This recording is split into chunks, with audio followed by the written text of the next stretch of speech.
dore umuntu ugiye guheraho operasiyo ya mbere warebye neza umva wagenda ubuka amagambo twavuga oya se kandi ni babarira cyane twavuga basanga urimo n'amashugu uramenye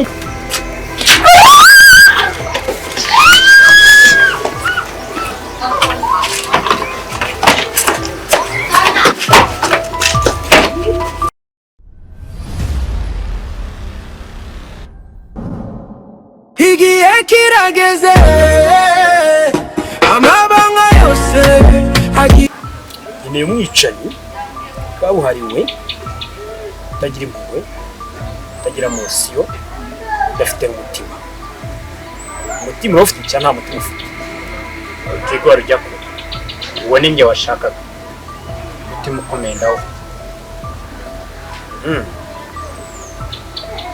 n'umwana wawe wamwica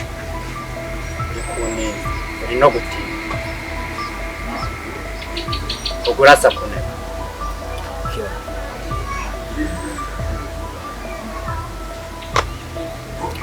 genda ushakire undi mwicanyi ukorana muri babiri hanyuma ibindi byose wimbaza ufite ibikoresho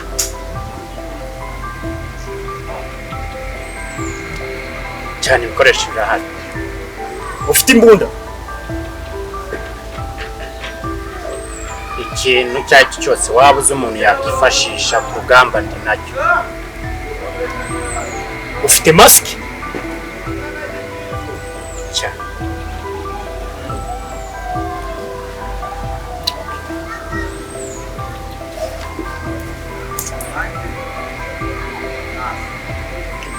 hano mu mudugudu wa Bumanzi hagiye kubamo amabara akomeye cyane sinkeneye kugira ngo utume ahantu ugere uvuge ko nakohereje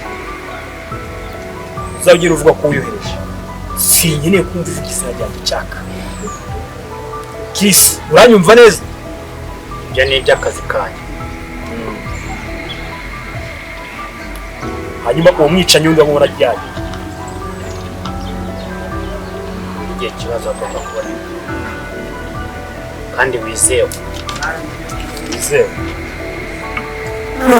uzambuza imikino mu kazi kanjye nzahita rimwe ryonyine rimwe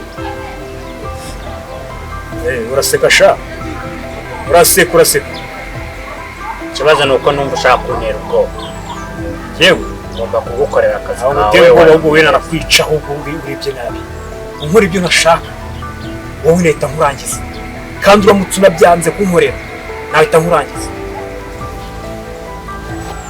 tuvuge iby'akazi kawe nawe utegereze urebe ko katazakora sinkeneye kumena ibanga ry'akazi kandi umwicanyi wawe ugere ure gasoko nawe mwese mukorane neza ibindi mubimbaza uranyumva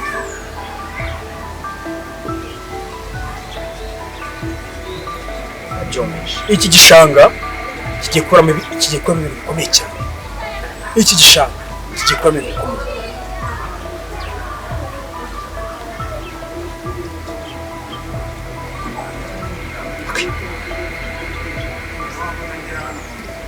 nkeneye raporo yawe mu kanya nkwereka aho ugomba kugira gute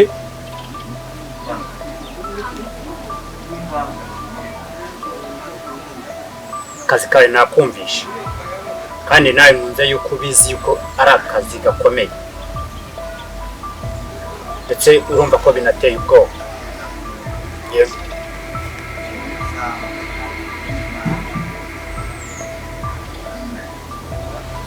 ndangiza akazi kawe maze kukwereka ibyawe ukemura ibyo twavuganye vuba vuba iyo nta kibazo ushaka nkorera ibyanjye urumva umujinya w'umuntu urawuzi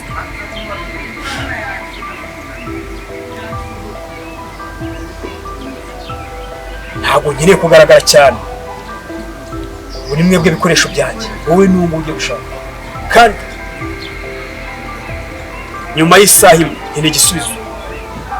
Uwo mwicanyi ugomba kumpamagara umbwira ko yamaze kuyaguta, mwamaze guhura, amaze kubona.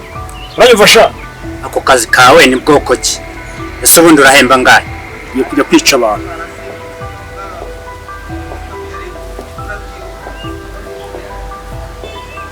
Ariko ngiye kuguha misiyo ya mbere. Niba ko akazi ugashoboye. Uranyumva? Ngiye kuguha misiyo ya mbere ndebe ko akazi ugize gute ugashoboye. Ikibazo si amafaranga. Ubuzima bwanjye nabusheta nona. Ariko ibyo nshaka bigakorwa. Kunyumva neza. Kureba kumva nk'ingurube.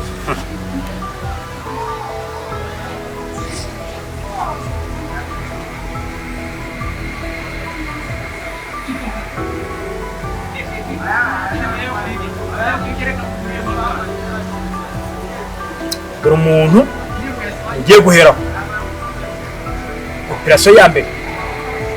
Warebye neza? Uri kureba?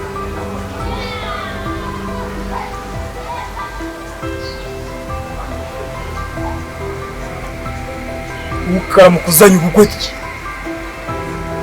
nzagushyingura mu kirere wowe. Uranyumva neza? Nzagushyingura mu kirere. Genda ushaka umugenzi wawe, nkeneye akazi gakora.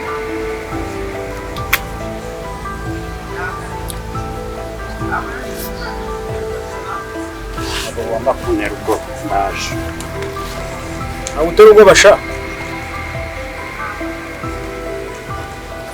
Akazi bazagakorara.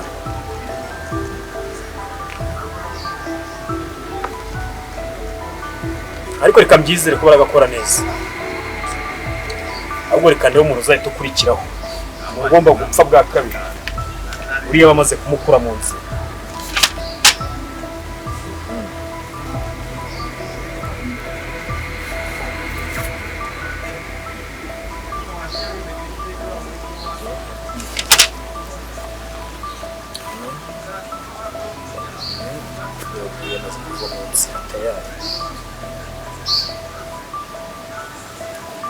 Uriya mushenzi wankubise niwe bagomba guheraho.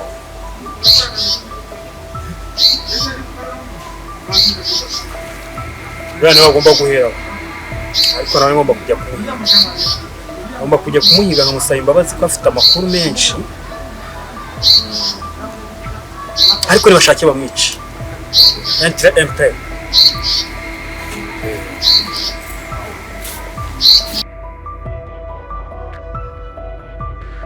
Jane, ko twari twakubuze? Nandi muri quartier ariko Sha twakubuze, twagize ubwoba, turavuga ngo hari nayo wasanga wahuye na bya bintu byirirwa bizerera mu mudugudu. reka Twari twakubuze. bya bintu se byo biri mu mudugudu byagaruka. Sha ubundi se uretse ko mwamwirirwa muzerera ugira ngo twigeze tugira amahoro. Abantu bakomeje kubura n'umukobwa muherutse gutabara, wa mukobwa Clementine ntawe umuheruka pe. Wowe uramuheruka? Kuva cyagiye twirukanga ntabwo turongera kumubona, ahubwo wari wowe waciye. Ntabwo byoroshye. Nahise nahanjya mu rugo. Clementine ni nyine dusiga yarazanza mu umutekano wahageze. Ariko byo kumugana imperuka na kiragi. Nawe rero ntabwo tumuze. Ko bino bintu bikomeje gukomera. Ni ibibazo rero numushaka mwigengesera.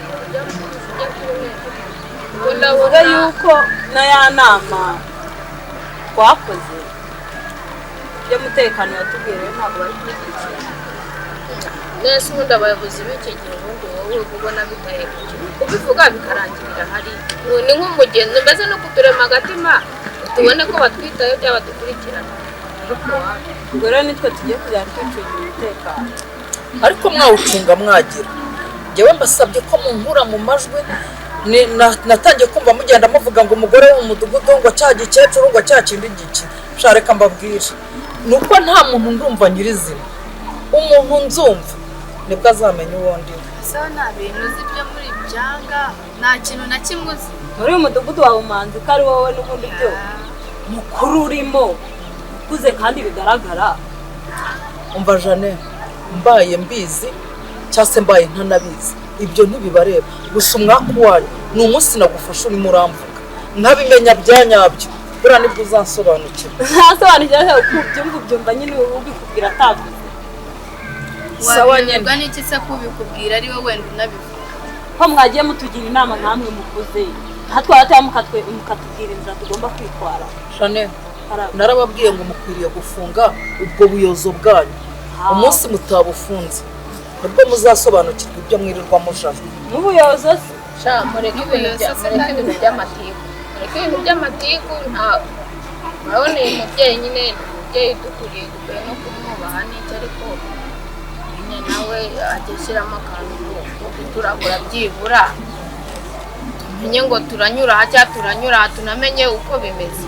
nka shangazi ibyo kutubwira ngo tujye dufunga ubuyozo, ibyo bintu si duhora byumva ubuyozo. kandi wowe nkandeba ahangaha niwo mukuru urimo, wakatubwira ati rero mugomba kugenda gutya mukabikora gutya, murabona kino cyaro cyacu ntabwo kirimo amahoro, twese turega natwe n'ibidukura nta wese bizagusiga nta ntabwo bizagusiga amahoro. rero mutetereka mubwire, hari abo nabonye bagenda bandaritse amatwi wagira ngo ni ay'urudende zambeba, hari n'abagenda bararamye bareba hejuru nk'imifuka y'ishati. Reka mbabwire, umva nimutitondagiye icyonzi cyo gusa muzaba mureba. ariko natwe ntabwo tuzagenda buriya ngo usigare ibyo wigira, ntabwo ibyo tuzagenda ngo ariko usigare. shangazi umenye ko muri twebwe Rwanda rwego. Erega ibyo muvuga ntabyo muzi. Umwana mufite ikibazo cy'umuntu bita cyaka, mufite ikibazo cy'undi muntu bita shugu, ubu ngo hari ibindi bintu byaje mu mudugudu niba bifitanye isano, ariko shango byo n'ikirimbuzi. Biki? bya bintu birasa bibiri gusa bari ikirere. Urukanye ndagahinda ibyo ni iki? akuru waranani bibiri Kambihore. cyakavuyeho shuga avuyeho. Cyaka ntago avuyeho, cyaka aracyahari, shuga arahari, ariko menya ngo ko hajemo n'ibindi bintu. Niba byaje ku giti cyabyo, niba bifitanye isano ntimumbaze. Gusa icyo nashaka ni uko ajya mu nkura mu majwi. Yereka mbabwiza buriya mvugira hanze nk'induru, ibizaba dore ngo ibijya gushya birashyuha. Amakuru yose rwose nubwo Fatuma utwishyiramo uturenganya ngo barakuvuga bagira amakuru aba akuvugwaho ni menshi. Ngaho nawe impamvu tunagushyira mu majwi, uravuga uti hari ibintu byateye, uti hari ibya mbere, ukanga gutanga amakuru ngo tumenye uko turi bwitwara. None uri kutubikamo ubwoba utanatwerura ngo utubwire uti mugire Erega jye ntabwo urumva tutazakuvuga cyangwa tutazagukeka ari hehe, cyangwa nawe uri kumwe na bashu akaba twigiraho umuntu mwiza tuzi ngo ni umuntu mwiza ari kumwe na bashugu na bacyaka bose, tukaba tuzi ngo turi kumwe.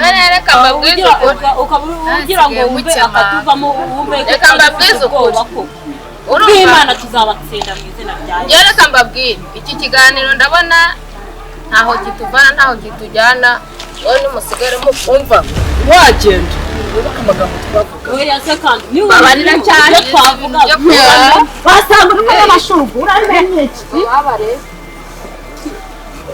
Mugenda mwafunze ibyo nababwiye.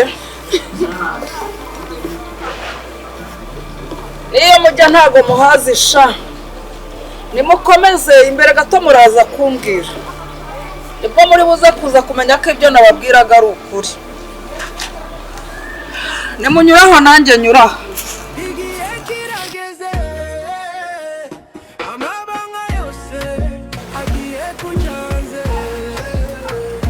uwambaye isura y'undi arikanga ukuri kuraje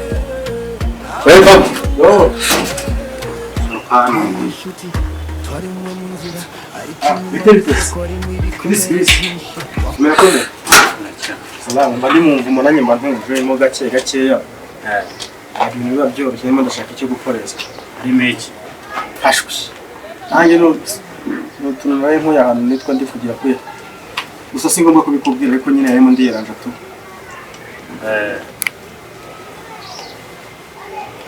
nta kazi rero kazeho Hashwe ibiraka byarabuze naho nakoreraga hagize ibibazo muri no minsi ubu ndatuje ubu ni dani ntabwo byoroshye. Urumva leta ya warumeze neza ariko naribi tumeze neza nta kibazo. Okay, aho ni sawa. Nanjye mvase job irabonetse. Muye n'umukire ariko ugiye kwibaraguza byamukomereyeho. Ariko Imana irebere imbogo ni hajya ngo nigire iti utabeshye ngiye kubona akazi. Nta mikino irimo. Zinzara nari mfite. Nta mikino irimo. Nari mfite igiye kwiticaho gutya. Ahemba neza se? Nta mikino irimo. Nta guseka uhari. Akazi ni akazi. Kandi urabizi mbere y'igihe si igihe na nyuma y'igihe si igihe. Cyambere ni akazi tugomba ngaho ndahurira ako kazi ukuntu kameze tukazindukira. Ndiko bibona uri kubivuga umeze nkaho uri guseka kandi nakubwiye ko akazi tugiyemo nanditse. Ntabyo guseka cyambere ni akazi. Cyambere ni akazi. Tumaze gukorana akazi inshuro nyinshi. Akako nta mikino. Nta mikino karahemba neza. No kugira gutya. No kugira gutya. Ya. Okay. Nanjye nditare kugira mu kazi. Nimba seriye mani nta akazi tugiye mari nta kujenje kamwe birimo. Nanjye igihe maze nakora ubundi umaze igihe nakwishyura nizere ko hafa amafaranga ndi bukure arabonye muri ibibazo. Ikibazo si amafaranga. Ushobora gutegura ibikoresho tukagenda ku bana bwawe. Nanjye nditera ibyo bikoresho.